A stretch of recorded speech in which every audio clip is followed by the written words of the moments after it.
Clasificación O, de opinión, apto para todo público. Democracia M y Democracia TV presentan Diálogos con Francisco Rocha. Diálogos. Diálogos.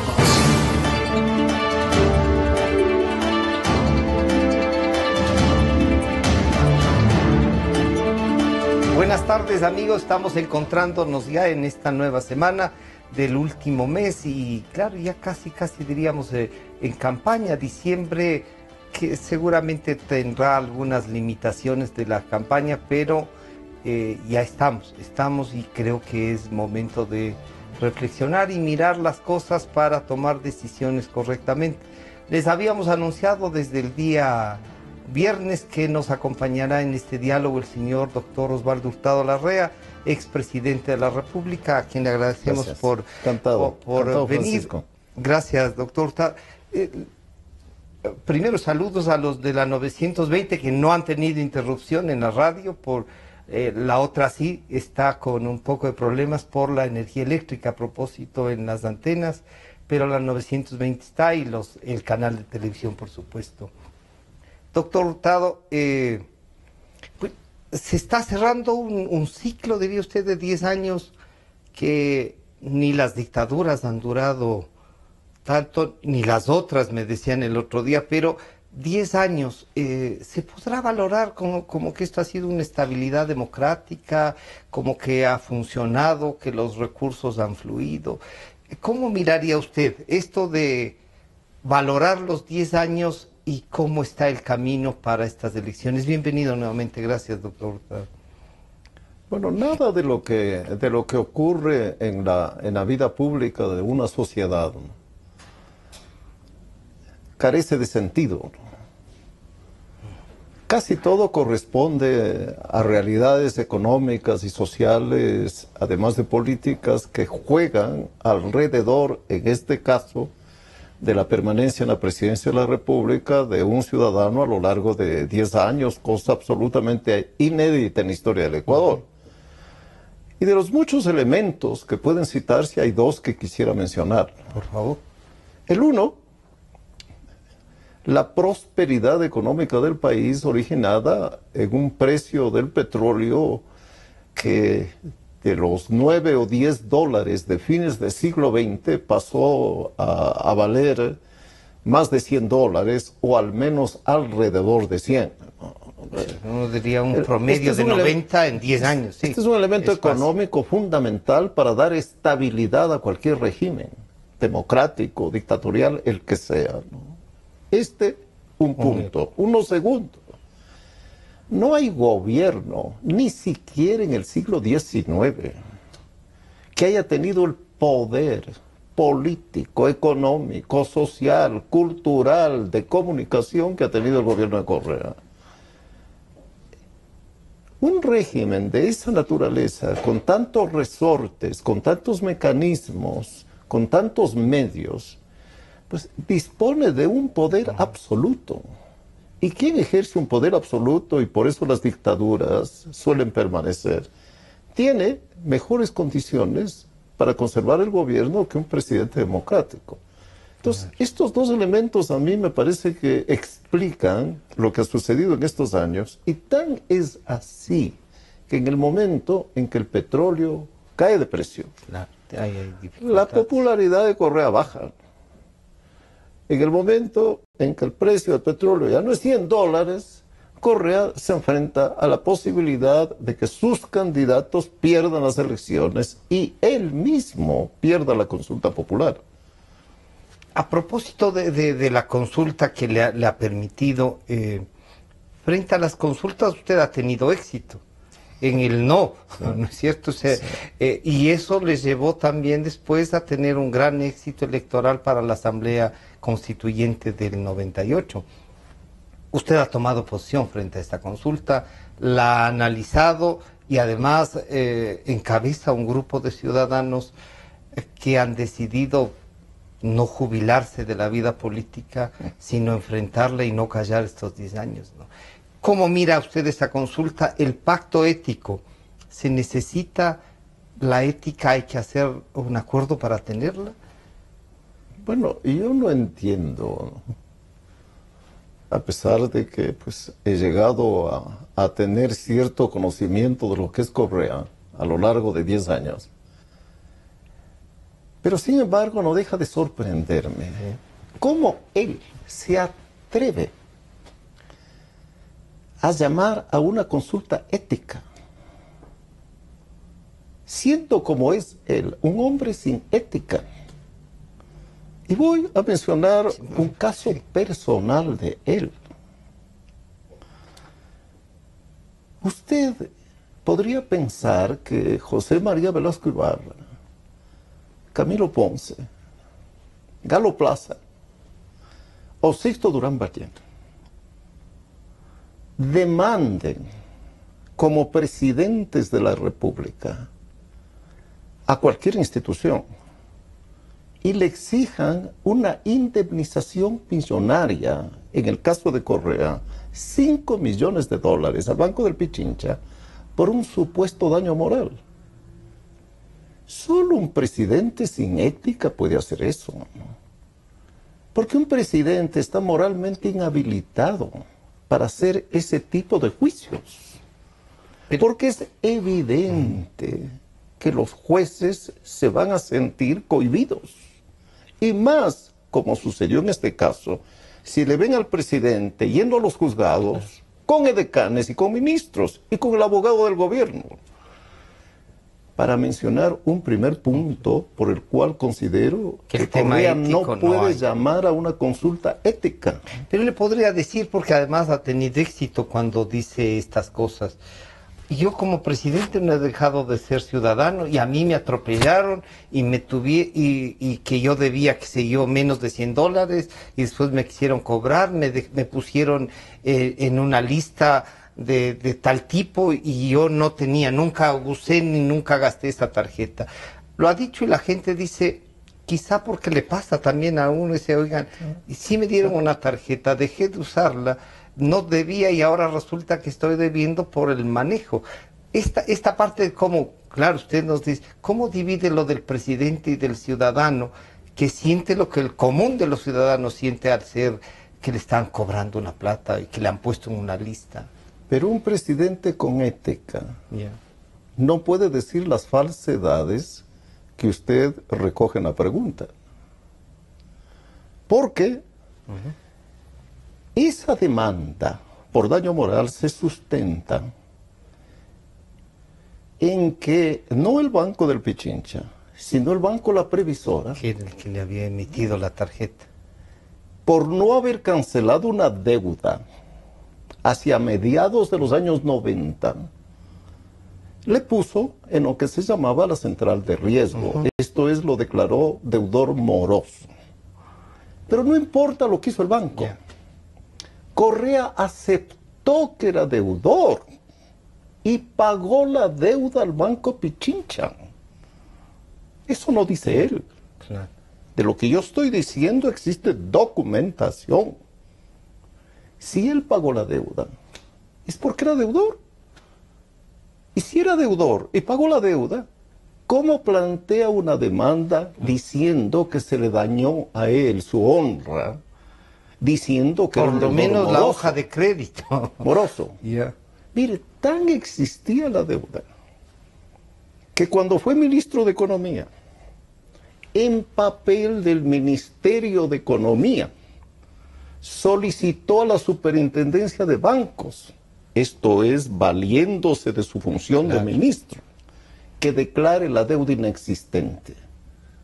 Entonces, ¿cómo se atreve Correa? Él como ministro solicitó, como ministro de Economía, ya debutó usando el poder para que eliminen una deuda.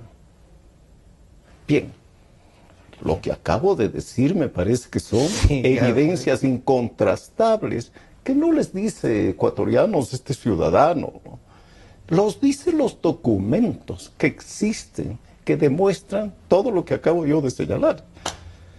Eso le inhabilita, pero inhabilita la propuesta también, que es verdad que asoman el criterio del presidente es que si no hubiese habido estos papeles de Panamá, estas empresas de papel, estos paraísos fiscales que ya son comunes, no se habrían podido llevar. Que son estas cosas las que facilitan y algunos banqueros ayudan a tener en estos paraísos fiscales la plata. ¿Esa reflexión le motiva también o igual ya está anulado? ¿Cómo puede hablar de ética un presidente del que ministros, gerentes de empresas públicas, altos funcionarios del Estado y amigos suyos como pareja, íntimo amigo de Correa, tenían dinero en paraísos fiscales? Y más aún dinero que no pueden explicarlo. ¿Por qué no impidió eso a tiempo? En 10 años. ¿Por qué no pidió a Glass, a su vicepresidente, que vigile a sus ministros? ¿Cómo es que Correa y Glass permitieron que un contrato de 180 millones de dólares para repotenciar, para modernizar, para poner en marcha la refinería de Esmeraldas, se transforme en un contrato de 2.000 y más millones de dólares?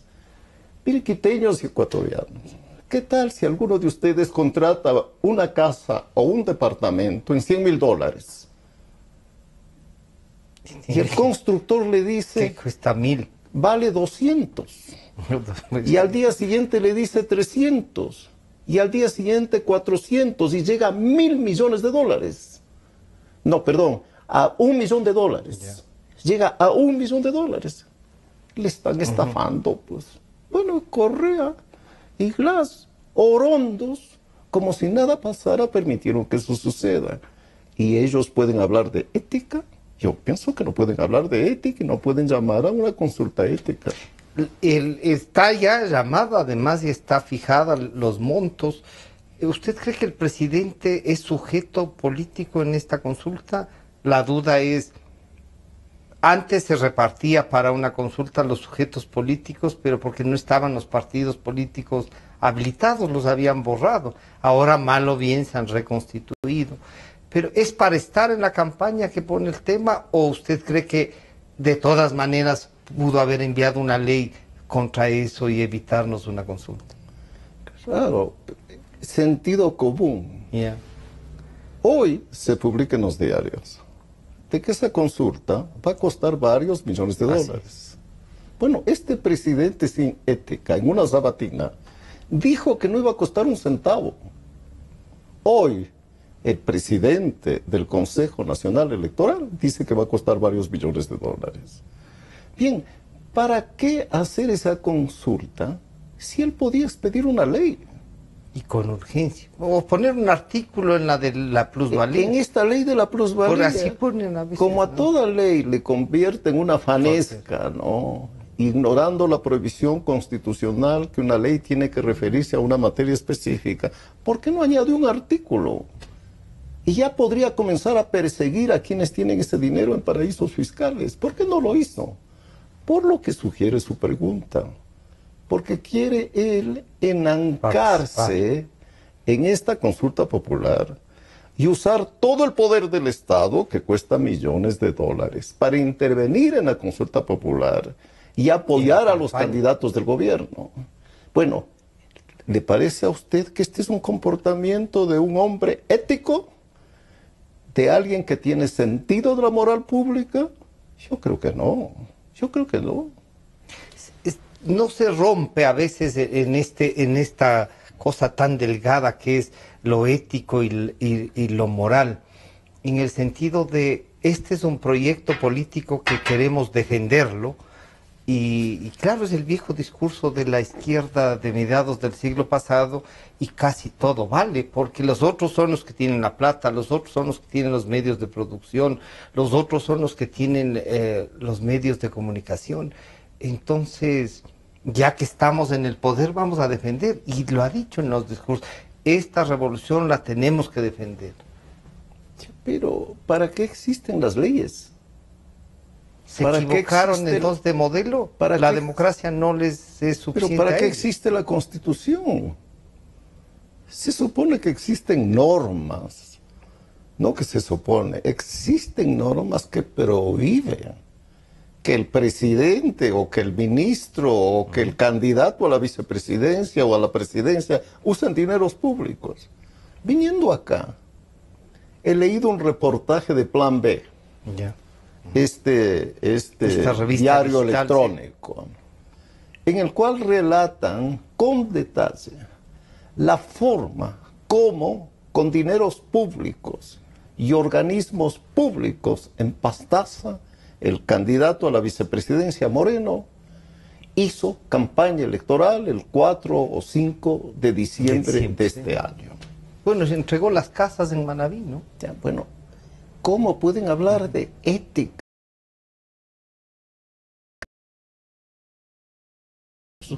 Con eso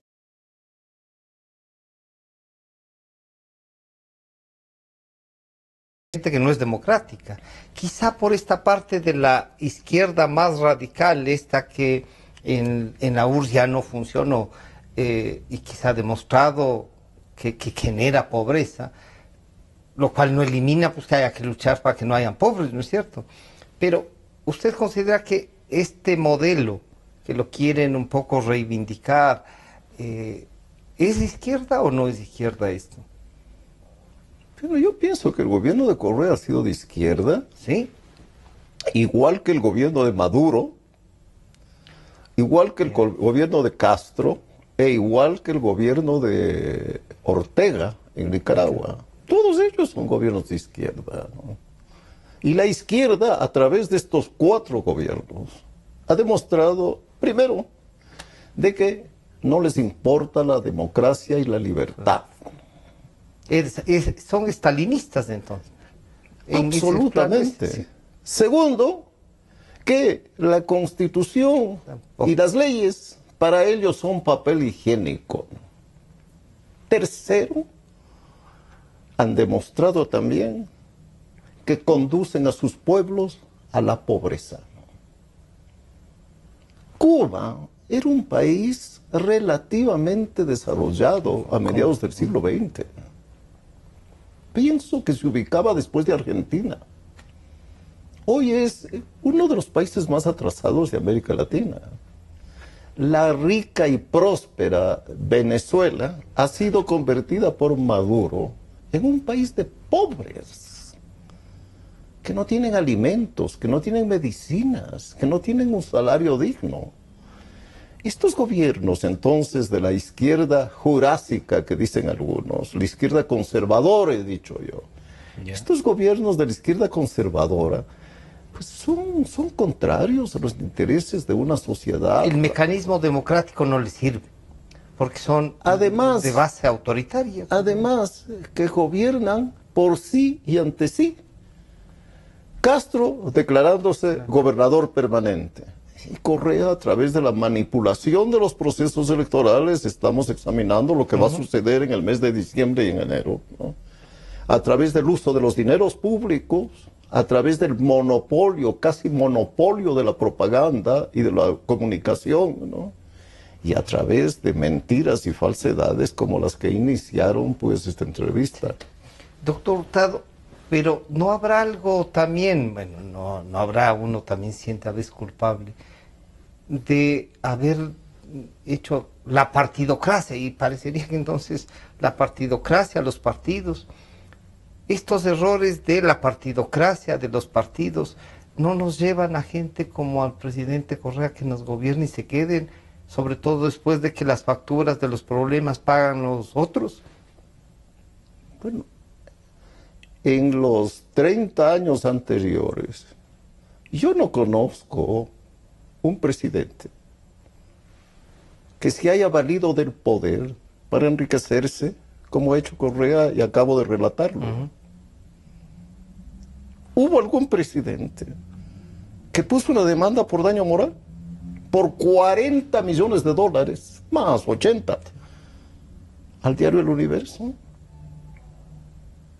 ¿Qué pasaba si no se producía un escándalo internacional? y Correa se ve forzado a perdonarle 40 millones que un juez corrupto ordenó que le entreguen a Correa. Claro, que Correa dijo que ese dinero no era para él. No, que iba a donar a las... Pero quisiera contarles a los ecuatorianos, lo mismo dijo con la indemnización del Banco Pichincha. Eran $600,000, ¿no? Dijo que el dinero no era para él. Dijo que ese dinero era para darle a los pobres, palabras de Correa, para que se compre una sede política, su partido. No, no hizo eso. Envió a Bélgica $300,000, olvidándose de que él había dicho que quienes envían dinero al exterior son antipatria, son enemigos del pueblo, son traidores del Ecuador. Él envió el dinero afuera, pero más, no pagó impuestos. La ley de régimen tributario dice que todo ingreso a título gratuito o a título oneroso debe pagar impuestos. No pagó impuestos. Pero es que el economista Carrasco le dijo que no tenía que pagar. Nunca por escrito. Ya, en una declaración pública. No se atrevió a poner por escrito porque habría puesto un documento que hubiera originado un juicio probablemente penal de evasión tributaria. Porque la ley es clarísima. La ley dice todo ingreso gratuito u oneroso tiene que pagar impuestos. Este fue un ingreso gratuito de Correa, pues no había trabajado para recibir ese dinero. No pagó impuestos. Bueno, ecuatorianos, ¿cómo puede hablar de ética Correa? Y llamar a una consulta popular, que yo creo debe ser aprovechada por el pueblo ecuatoriano para sancionar a este señor que no tiene ética. ¿Usted cree que puede pasar, ahora que dice para sancionar a este señor, puede pasar lo que le pasó al ingeniero Febres Cordero, al arquitecto Sixto Durán Ballén, en temas del no? No, en el año 2000, no, en el año 1996. 86 y 90. En el año 1986, Febres Cordero llamó a una consulta popular y movió todo el aparato del Estado por el sí. Tan era así que en las encuestas el 70% iban a votar por el sí. Al final perdió esa consulta popular con el 70% de voto en contra. Algo parecido va a pasar hoy día. Correa va a estar en la campaña electoral. El tema no es el debate de lo que pregunta, sino el estar y cómo se puede juzgar al gobierno, ¿creería usted? Es que así son todas las consultas populares. Hay un alto ingrediente de juicio sobre el presidente de la República. Es lo que acaba de pasar en Italia. Es lo que pasó con Correa cuando llamó a consultas populares. Como él era tan popular, ganó aquella consulta del año 2007 que derribó el orden constitucional, ¿no? Bueno, pero hoy es otra historia. Yo pienso que el pueblo ecuatoriano tiene la oportunidad soñada ya que no es candidato calificado, de cobrarse todas. Porque no hemos podido defendernos de los insultos y de las calumnias de Correa. No hemos podido sancionarlo por enviar dinero fuera del país. Tampoco por eludir impuestos. Tampoco por hacer papel higiénico de la Constitución y de las leyes. Bueno, esta es la oportunidad de ecuatorianos de sancionarlo moralmente, me parece a mí. ¿Usted cree que entonces hay espacio para que el pueblo ecuatoriano se pronuncie sobre estos 10 años? Esta es la oportunidad. ¿Por qué no habrá aceptado el señor presidente Correa? Usted ha ensayado la posibilidad de reelegirse ya que le abrieron espacio. Hay varios misterios con Correa. Uno es ese. Otro es, ¿por qué envía al Congreso la ley de plusvalía? Sí. Para dejar sentado el pensamiento, dicen. Le hace daño a su candidato Moreno. le hace daño a él mismo, porque muchos van a votar por el no, por la ley de plusvalía. Claro. Bueno, estos son misterios que solo pueden ser resueltos por Correa. Pero ¿no le parece que esta ley de plusvalía y de herencia no le sitúa nuevamente en la izquierda, en esta de vamos a quitarles a los ricos y a repartir a los más pobres? Claro que así se ha demorado 10 años, ¿no? Pero no les radicaliza a la gente que está con él y que dice sí, hemos estado y vamos a continuar. Bueno, muchísimos miembros de Alianza País, Sí.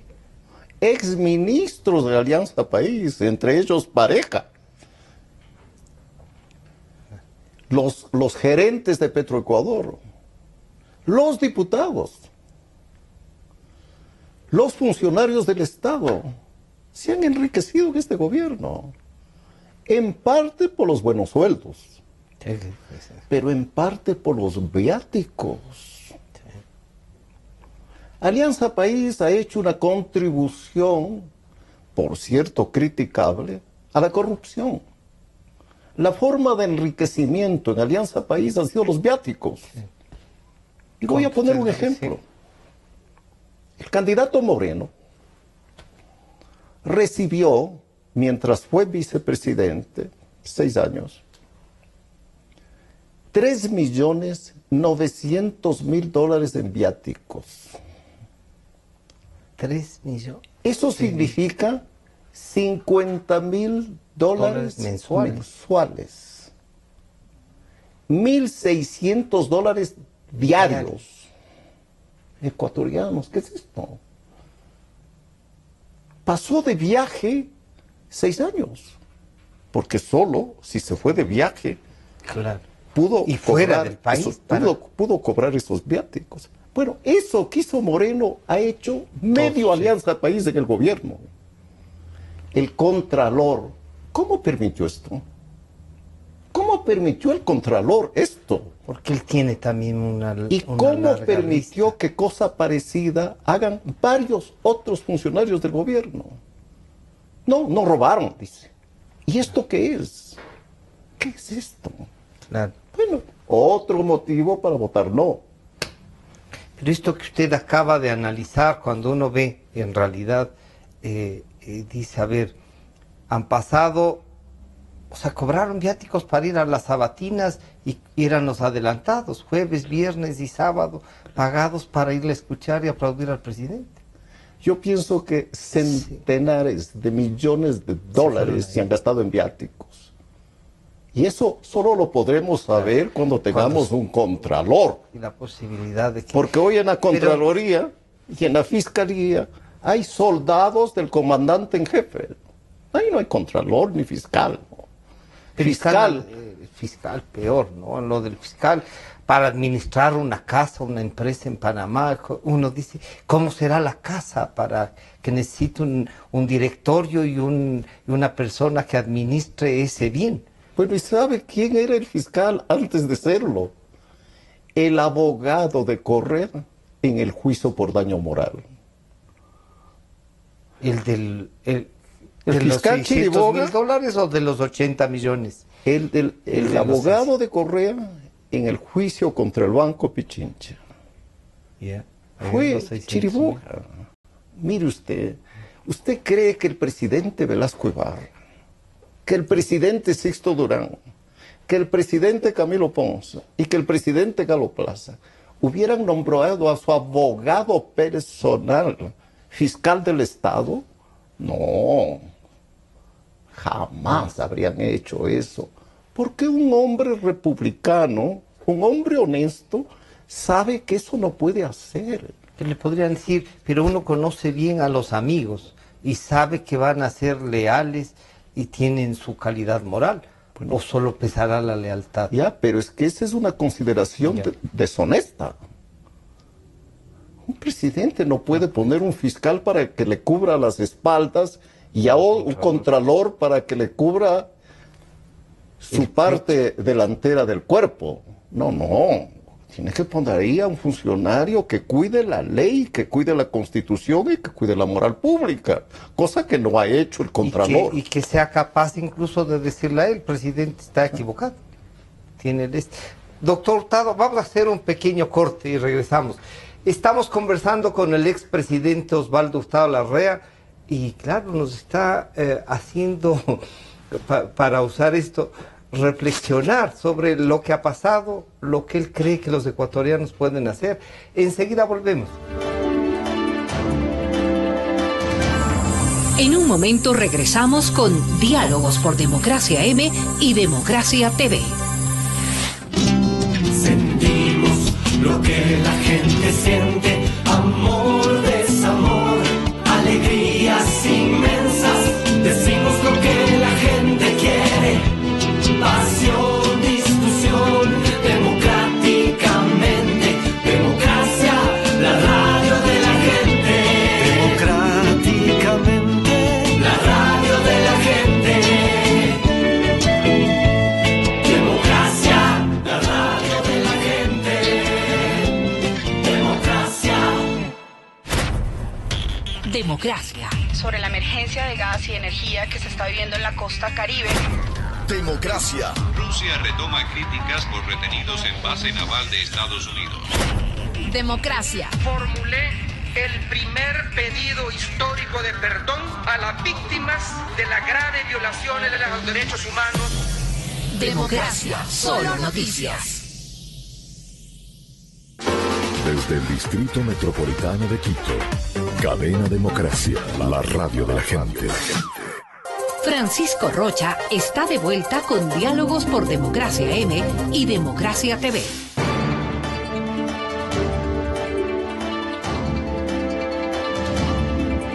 Estamos de regreso con el expresidente doctor Osvaldo Hurtado Larrea.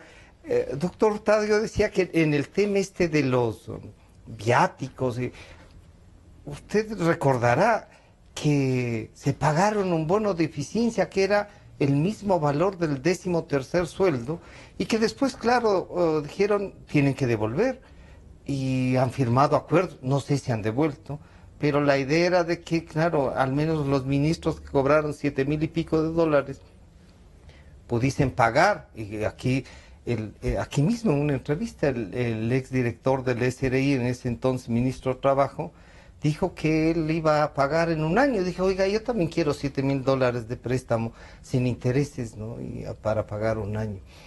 Todo esto usted encuentra entonces que ahí está la falta de ética. Usted vio que todos los funcionarios cobraron eso. Bueno, es inaudito, ¿no? Inaudito, ¿no? Que los ministros de Estado un bono de eficiencia cobren bonos de eficiencia. ¿Qué es eso? Enriquecimiento ilícito. Pero sin duda. Pero le van a decir, dice la ley que hay un bono de eficiencia para el funcionario público. Sí. Pero es para el que hace carrera, pero es como si de pronto existiera un decreto ejecutivo por el cual a un ex vicepresidente de la República se le puede pagar sus vacaciones en Ginebra con la excusa de que es funcionario honorario de las Naciones Unidas. Que esa es la otra falta de ética del gobierno, ¿no? Los actos deshonestos, los actos de corrupción han sido legitimados, entre comillas, con leyes y con decretos ad hoc. Bueno, pero esto a mí me parece que es una falta de ética en el presidente de la República que emite un decreto y en el funcionario que acepta beneficiarse de ese decreto. El presidente dijo que ese rato ofrecía ya que le descuenten. Un presidente, además del sueldo, debería tener que, por último, si le hace falta, habría que subirle el sueldo.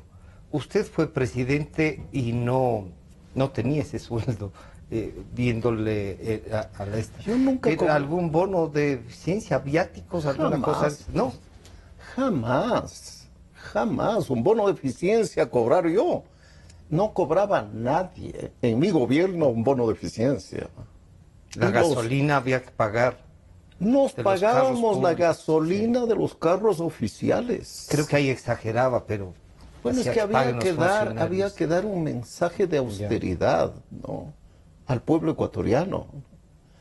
Pero no solo eso, yo me reduje el sueldo, igual los ministros durante la crisis económica, y viáticos, yo cobrar viáticos. ¿Cómo iba a cobrar viáticos si el Estado me pagaba todos los gastos? Habría sido deshonesto. En este gobierno, yo no sé, que incluso si Correa además cobraba viáticos, sería bueno que el Contralor informe al país, ¿no? Pero, de lo que acabo de escuchar, cobraba un bono de eficiencia. Sí, le pagaron, sí. Él dijo que él no había sabido porque él no, que las cuentas de él no manejaba, que lo del país tenía bien cuidado, pero las cuentas personales que no manejaba y que no se había dado cuenta que le han depositado ese bono. Bueno, si algo podemos estar ciertos es que el dinero le importa mucho a Correa. Y a alguien que le importe el dinero, que no veía su cuenta bancaria, no hay ecuatoriano que no revise su cuenta bancaria, ¿no? Solo cuando no podemos pagar, pero... sí. Doctor Hurtado, un presidente con las características de las que usted ha analizado y que le he dado datos yo también para que nos ayude a analizar, ¿estará dispuesto a dejar el poder en otras manos? Que haya un presidente electo en estas elecciones, o querrá dejarnos de herencia a sus dos ex vicepresidentes para la época? Pienso que él está convencido de que sus candidatos, Glass y Moreno, serán elegidos y que ambos cubrirán sus espaldas. No investigarán los viáticos pagados al presidente electo si es que gana las elecciones. Y no investigará la licitud de sus vacaciones de varios años pagadas en Ginebra. Yo pienso que ellos están convencidos de que van a ganar las elecciones, ¿no? Solo así se explica que Correa pues haya desistido de ser candidato, pero haya guardado que puede ser candidato de por vida en el futuro. Claro. O sea, esa es una amenaza de regresar. Y ahí sí pegaría eso de si me molestan les vengo y les gano. Sí. Bueno, pero él puede hacerse cualquier ilusión, ¿no? Él puede hacerse cualquier cálculo político, pero las realidades son las que finalmente cuentan. Y la realidad, me parece a mí, es que en las actuales condiciones económicas y sociales y políticas es imposible que el gobierno gane la elección. Y como el triunfo de la oposición, me parece, no va a ser pues con pocos votos, va a ser muy difícil que puedan hacer un fraude. ¿Cómo son capaces de hacerlo? ¿Usted descartaría el fraude o dice es muy difícil nomás? Yo digo que es difícil. Si son 100 votos, si son 1000 votos, si son 5000 votos, yo pienso que no fraude. Pero si son 500,000 votos, o 1,000,000 de votos, va a ser muy difícil que puedan hacer fraude. Por eso, ecuatorianos, hay que votar para que el triunfo sea masivo, para que el gobierno no pueda hacer un fraude electoral. ¿Usted cree que habrá segunda vuelta en esto? Sí. Bueno, dadas las condiciones, ¿qué es lo que importa en una campaña electoral más allá de lo que digan las encuestas, ¿no? La economía, la sociedad, la política, la moral pública, el mundo latinoamericano, todo es contrario a que el gobierno pueda ganar la elección. Y todo es favorable a que alguno de los candidatos de la oposición sea elegido presidente de la República. Y frente a eso, lo que hoy digan las encuestas de alguna manera es secundario, ¿no? Claro, porque además están tomando la foto de la partida, digamos, ¿no? Doctor Hurtado, de manera que yo pienso que la segunda vuelta habrá. Y yo no, me parece difícil que la oposición todavía conserva fuerza, ¿no? Aunque los candidatos que tiene, pues, son candidatos que están inhabilitados, me parece a mí, para ejercer la presidencia y la vicepresidencia de la República en varios órdenes, pues tienen todo el poder del gobierno para conseguir algunos votos. la oposición hizo mal al no ir junta estos esfuerzos, porque ya se veía que había alguna unidad y todo el mundo decía, no, pero ¿cómo se va a unir con el fulano? Había que unirse entre todos los que estaban en contra pero no, ese esfuerzo no se dio. ¿Usted hizo algún esfuerzo para generar unidad en alguna de estas plataformas o no? El Ecuador es un país muy fragmentado. Yeah. La unidad en el Ecuador no es un valor de la vida pública. Suelo yo poner el ejemplo de los deportes. Yeah. Quito tiene, no sé si 4 o 5 equipos de fútbol. Ahora nos queda ya en la liga, porque el Quito fue, el Aucas acabamos de descender el fin de semana. Tenía 4 o 5 equipos. Entonces, el Ecuador existen pues asimismo pues organizaciones empresariales, hoy se han unido, pero antes había una de la costa, claro, otra de la sierra, ¿no? Es muy difícil la unidad en el Ecuador, y un buen ejemplo es lo que ha pasado con la candidatura del general Moncayo. La unidad inicial, me parece, hoy existe de nombre, ¿no? Claro, se dispersó. Cada uno va por su propio camino. Y eso debilita mucho, porque no es unidad, claro, sino respaldo a un candidato, que bien podrían haberlo hecho con una declaratoria, ¿no? Pero pienso que los pueblos, en este caso el pueblo ecuatoriano y los ciudadanos, el día de las elecciones, pueden forzar la unidad, votando por el candidato que puede ganar la elección. De estos candidatos que... Y no dispersando el voto. De esto, o sea, usted diría, vamos a votar para consolidar a uno de estos 3 o 7 que quedan, que no es Moreno. Pero hay ahí 3 plataformas, diríamos, que están encabezadas por el señor Lasso, por la doctora Viteri y por el general Moncayo. ¿Usted cree que de esos 3 saldrá el que dispute, en último caso, la segunda vuelta? Bueno, de acuerdo a las encuestas nacionales, porque hay que distinguir las encuestas provinciales de las nacionales, ¿no? Si se toma en cuenta las encuestas nacionales, hay 4 candidatos que tienen alguna votación, ¿no? Entre más del 20 y menos del 10. Así es. En primer lugar, Guillermo Lasso, después Cintia Viteri y después el general Moncayo. En realidad son 3. 3, sí. 3 de los que estarían... por digamos, sobre el 5% de los votos. Sí, sí, sí. Entonces, uno de ellos, a la fecha, Lasso, me parece, uno de ellos va a ir a la segunda vuelta electoral. ¿Les recuerda este hecho, el retorno a la democracia, que cuando usted, Jaime Roldós y Osvaldo Hurtado, el binomio de los 21 puntos programáticos llegaban, ¿les recuerda el estado de la economía con el que ustedes recibieron? Y por lo tanto, ahí sí haga una reflexión sobre cómo van a recibir este gobierno, y encima de eso están disputando para recibir esto. ¿Cómo se explica eso? No creo que hay gobierno desde hace décadas, desde los años 30 o 40 del siglo XX, yeah, no digamos en este periodo democrático, no hay gobierno que haya recibido la economía en peores condiciones que las que va a recibir el próximo presidente de la República, cualquiera sea.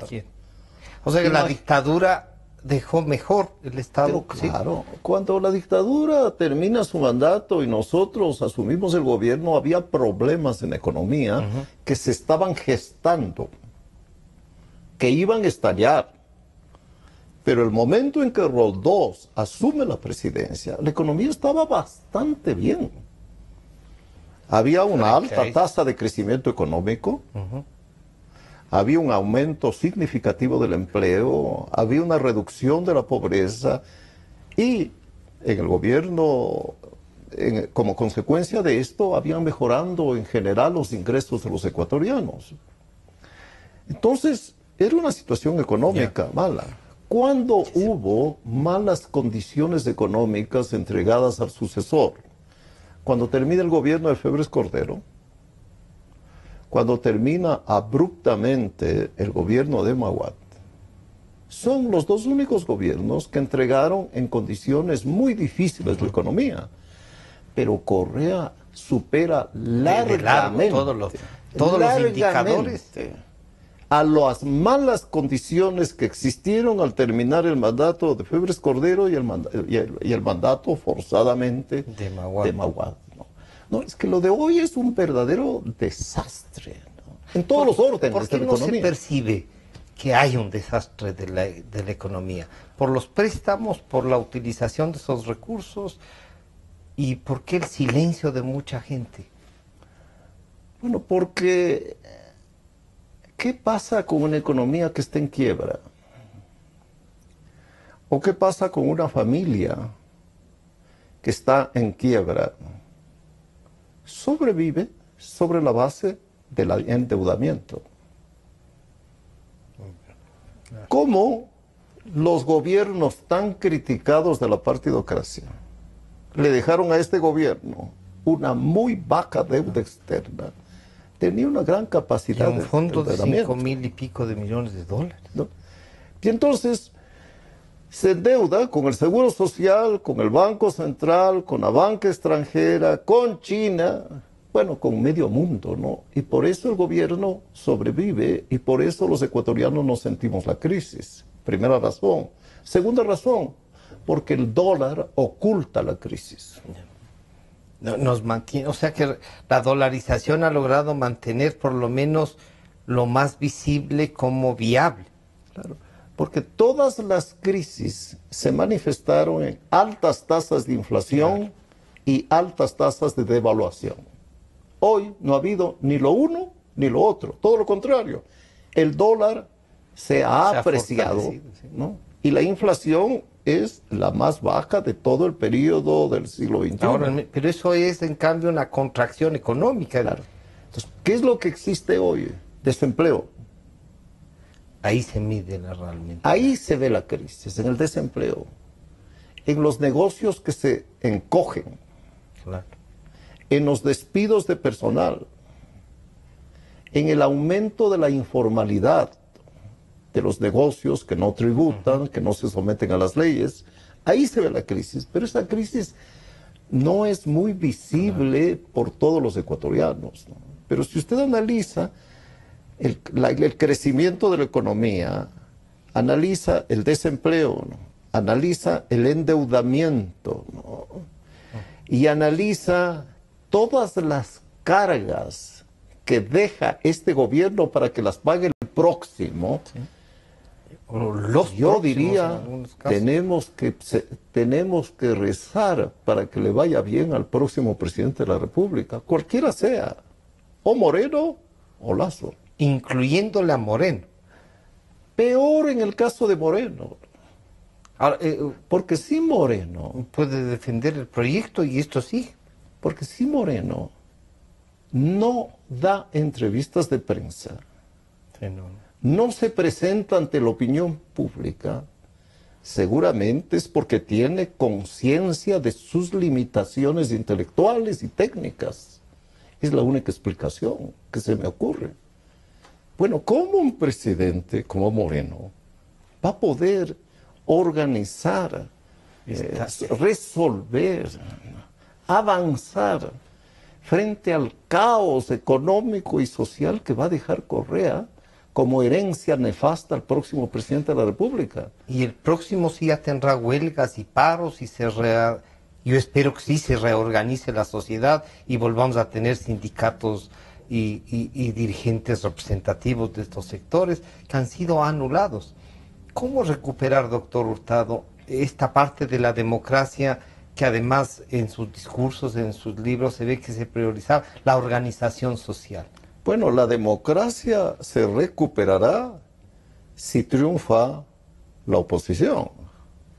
La dictadura continuará si triunfa Moreno. Se consolidaría, entonces hay una dictadura entonces, real. Tendremos un Correa II en la presidencia de la República. ¿Por cuántos años más? Yo no lo sé. Porque una de las tantas opciones de los electores para el día 19 de febrero es esta, ¿no? ¿Quieren los ecuatorianos recuperar la libertad? ¿Quieren volver a vivir en democracia? ¿Quieren que el presidente de la República no use los fondos públicos para infamar a los ciudadanos? Esta es otra de las consideraciones que yo creo que van a hacer los ciudadanos, que están hartos de la prepotencia de Correa, ¿no? Que es insoportable, ¿no? Un demócrata, un presidente de principios democráticos, es austero en todos los órdenes, ¿no? Sin duda en el económico, pero también es un austero con su palabra, ¿no? Con su discurso, con su retórica. Pero de la misma manera que Correa dilapida los dineros públicos, también dilapida la palabra. Necesitamos tener un presidente que cuide nuestro dinero, que no lo gaste como lo gasta Correa. Doctor Hurtado, ¿qué decirles a los jóvenes, a los que en 10 años casi les han convencido que la actividad política es delincuencial? Todos los días, incluso los que hacen política dicen que es que los políticos. Y uno le dice, oiga, pero usted es político, o sea, ¿cómo puede hablar? Que debe haber, como en todas las profesiones, delincuentes. Ay, podemos sacar ejemplos. ¿Cómo motivamos a estos jóvenes de 16 a 30 años, que han pasado 10 años con esto, a que se interesen nuevamente por los problemas del país y ojalá lleguen a militar en un partido y volvamos a tener una política de ideas? Bueno, los jóvenes de hoy tienen una enorme ventaja frente a generaciones anteriores, ¿no? Estuvimos hablando algo de eso antes de la las tecnologías, ¿sí? Gracias a la tecnología pueden informarse muchísimo más de lo que podíamos informarnos nosotros cuando éramos jóvenes. Yo cuando era joven. Todavía. Francisco sigue siendo joven. En la más temprana juventud, digamos. Sigue siendo joven. Sí. Yo les diría, aprovechen la tecnología para informarse, ¿no? Informarse. Investiguen, por ejemplo, todo lo que yo he dicho de este juicio del Banco Pichincha, ¿no? Que le permitió a Correa enriquecerse. Investiguen y vean si aquello que he dicho yo es cierto. Háganlo. Y lo mismo con relación a todo lo demás que sucede en la vida pública. Y si llegan a la conclusión de que no conviene al Ecuador, que no les conviene a ellos, ¿no? Un país que siga por el mismo camino en las manos de Glass o en las manos de Moreno, bien, que voten por una alternativa que le permita al país recuperar la democracia, una economía de mercado, un empleo más fácil de obtener, ¿no? Una educación de mejor calidad, ¿no? Y que por otra parte mantengan las carreteras que se han hecho en estos años, que me parecen buenas, ¿no? Algunas son carreteras de primer mundo, pero quisiera decirles a los jóvenes que todas esas carreteras ya existían. Casi todas. Que la ampliación y el lo que ha hecho fortalecimiento es ampliarlas. Y eso es bueno. Pero no es que el Ecuador tiene hoy carreteras desde el gobierno de Correa, ¿no? Eso no es cierto. Eso es falso. Todas las carreteras que hoy tiene el Ecuador existían y eran asfaltadas. Sí. Hoy son más anchas, tienen 4 vías. Y eso es bueno, porque hay tantos automóviles. Sí. Doctor Hurtado, una última reflexión, se nos está yendo el tiempo, pero no, una última, nos queda unos minutos todavía. Frente a esta invocación que les hace a los jóvenes, investiguen, pueden entrar a la página para los viáticos, por ejemplo, cómo se han liquidado anualmente. De todos los candidatos, un poco ha dicho, está primero Lasso. ¿Usted cree que de los que están buscando la elección, están capacitados la mayoría? Porque hay gente que decía, es que no tenemos por quién votar. Y dicen, bueno, ya están inscritos 7 más, además del licenciado Moreno, ¿no?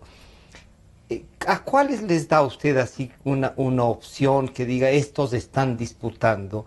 Y a uno de estos hay que fortalecerle si queremos recuperar la democracia. ¿Ha hecho ya un análisis de las propuestas de estos candidatos? Bueno, las propuestas de los candidatos de la oposición, al menos de los tres mejor posicionados, van en una misma dirección, ¿no? En el caso de Moncayo, quizá un poco menos, ¿no? Esto es, el Ecuador necesita ponerse al día en materia económica. Y eso significa una apertura a la economía internacional mediante la celebración de tratados de libre comercio con Europa, con Estados Unidos y con otros países del mundo.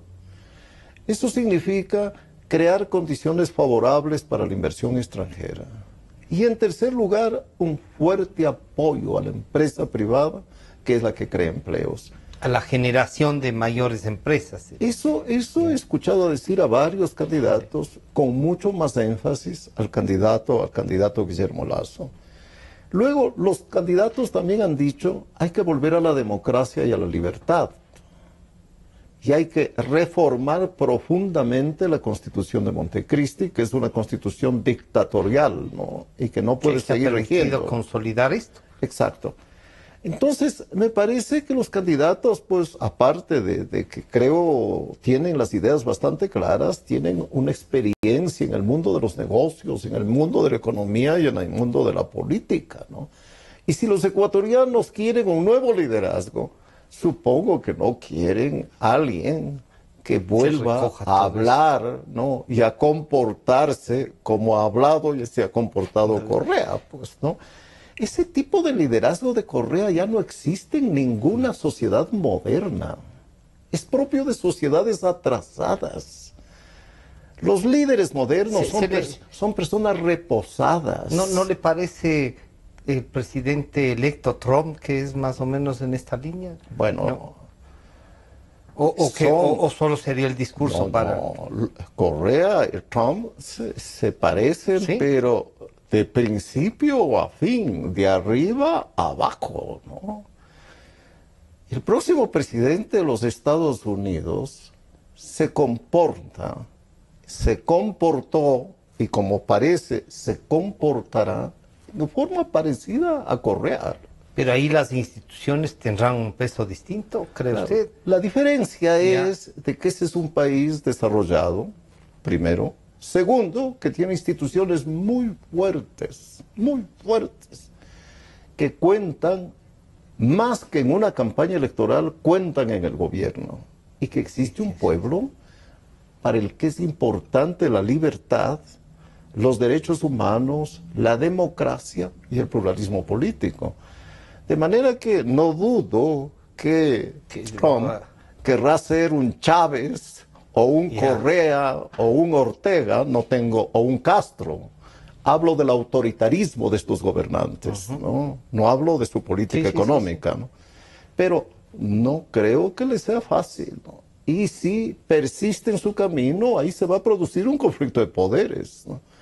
Porque a la hora de la hora, el mismo Partido Republicano va a reclamar al presidente de la República el incumplimiento de la Constitución. Porque allá no va a pasar, pues, con este partido de acá, llamado Alianza País, que ha sido un sello de goma del presidente de la República. Y si alguno se atrevió a decir algo, lo callar. Eso no va a pasar allá. Pero igualitos. Doctor Hurtado, con este mensaje le agradezco mucho, además de la paciencia de estar una hora conversando con nosotros. ¿Las ideologías, el pensamiento se han muerto o qué camino toman? Bueno, el discurso de Trump, de alguna manera, ha sido un discurso ideológico. Más bien radical, ¿no? Claro. Ahora, que no nos guste a nosotros o que no guste a algunos es otra cosa, ¿no? Pero él ha hecho un discurso claramente autoritario, ¿no? Y el autoritarismo es una ideología. Eso es una ideología. Ha hecho un discurso claramente no democrático. Llegó al punto de sugerir que si perdía las elecciones, no reconocería el resultado. Quisiera recordarles a los jóvenes, sobre todo, que Correa, cuando perdió la primera vuelta, dijo el año 2006 que le habían hecho fraude electoral. Esto dijo, igualito Trump. Bueno, todas las ideologías sí existen. Cuando yo estoy hablando de mercado, de apertura económica, estoy hablando de ideología, ¿no? La democracia tiene que ver con una ideología diferente al autoritarismo y a la autocracia, ¿no? Las ideas van a seguir existiendo mientras los seres humanos existan. Por lo tanto, entonces, futuro sí hay, pero hay que tomarlo en serio. Bueno, el futuro tiene el Ecuador si el gobierno pierde elecciones. Pero si las gana el país en manos de Glass y de Moreno, si Glass no pudo cuidar que la honradez y la moral en la refinería de Esmeraldas, ¿podrá cuidarla en el Estado ecuatoriano? Si Moreno cobró viáticos de esta manera que he dicho y se hizo pagar un salario sin trabajar para el Estado en Ginebra, y no pagar impuestos, ¿podrá cuidar los dineros públicos? Y siguiendo el ejemplo de Correa, no pagó impuestos. Bueno, ¿podrá cuidar los dineros públicos? A mí me parece que los dos están inhabilitados moral y técnicamente para ejercer la presidencia de la República. Me refiero a Moreno y Glass, o Glass y Moreno. ¿Va usted a hacer campaña por el no? ¿O cree que No, yo no voy a hacer campaña por el no. Nada. Yo pienso que esto les corresponde a los partidos políticos, a las organizaciones sociales, a la sociedad civil, a los periodistas que editorializan en los medios de comunicación. Pero voy sin duda a estar presente ante la opinión pública defendiendo la conveniencia de que usemos esa consulta popular para expresar nuestro pensamiento en favor de la democracia, de la libertad y de la moral pública. Bueno, ha estado con nosotros el señor doctor Osvaldo Hurtado Larrea, expresidente de la República, sus reflexiones, su visión, él sí no se ha jubilado, lo cual se agradece. En 10 años ha estado en la opinión pública, se puede discrepar con él, pero no hay duda de que demuestra su carácter democrático y de expresidente en realidad, ¿no? ¿Un expresidente se jubila algún rato, presidente Hurtado? Que yo sepa, no. No. Bueno, quedemos ahí, ya le iba a dar una información, pero mejor también que investigue, digamos, ¿no es cierto? Este programa estará a su disposición nuevamente a partir de las 3 de la tarde. Gracias por seguirnos y nos estamos encontrando el día de mañana. Nuevamente, muchas gracias, doctor. Sí, Francisco.